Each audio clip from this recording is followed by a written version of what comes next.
الصلاة والسلام على من لا نبي بعده أما بعد فقد قال الله تبارك وتعالى في الكلام المجيد والفرقان الحميد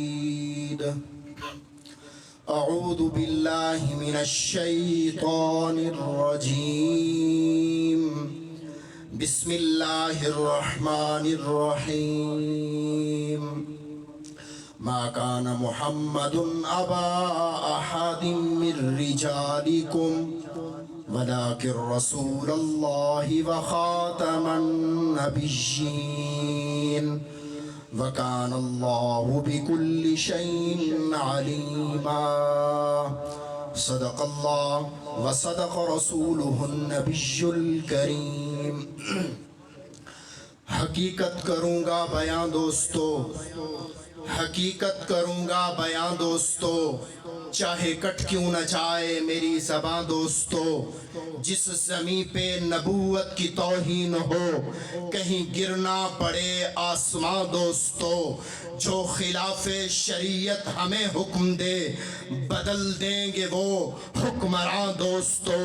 اپنی منزل کی دھن میں رہے گا یوں رواں عطا اللہ شاہ بخاری کا یہ کارواں دوستو. انتہائی واجب الاحترام گرامی قدر بزرگوں اور عزیز ساتھیوں، میں مشکور ہوں حضرت مولانا محمد عمیر احسن صاحب کا.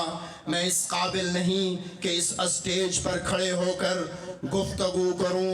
مختصر یہ ہے کہ ختم نبوت کی ابتدا حضرت آدم علیہ السلام ہے اور ختم نبوت کی انتہا امام الانبیاء سید الانبیاء تاج الانبیاء محبوب کبریا محمد مصطفیٰ صلی اللہ علیہ وسلم پر اللہ نے نبوت کی انتہا کر دی. ہر چیز کی ابتدا ہوتی ہے.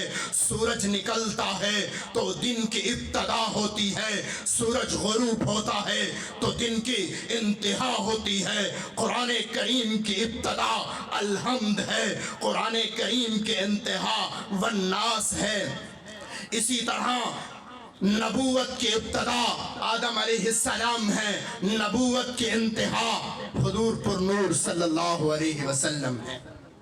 امیر شریعت سید عطا اللہ شاہ بخاری رحمت اللہ تعالی علیہ فرمایا کرتے تھے اگر کسی کو سننے کی طاقت ہو تو میری قبر پر آ کے سن لینا.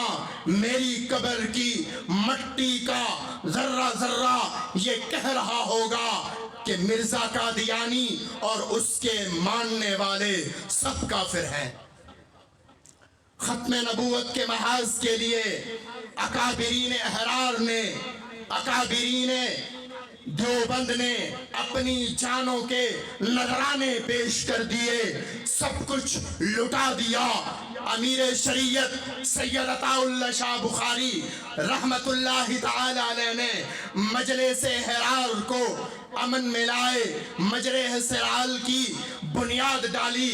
جب مجلس احرار پر پابندی عائد کر دی گئی تو شعبہ تحفظ ختم نبوت مولانا محمد علی جالندری رحمت اللہ علیہ کی سرپرستی میں قائم ہوئی. اور یہ مجلس احرار قدیمی جماعت ہے. مجلس احرار کے اکابرین نے ختم نبوت کے لیے اپنی جانوں کے نذرانے پیش کر دیے. آج کی یہ کانفرنس حضرت مولانا محمد اکمل صاحب جو مجلس احرار ملتان کے امیر ہیں، یہ ساری محنت انہوں کی کاوش اور انہی کی محنت کا ثمرہ ہے. میں اپنی بات کو ختم کرتا ہوں. صدائیں درودوں کی آتی رہیں گی جنہیں سن کے دل شاد ہوتا رہے گا. خدا اہل سنت کو آباد رکھے، یہ ختم نبوت کا چرچا عام ہوتا رہے گا. وَقُولُوا قَوْلِي هَذَا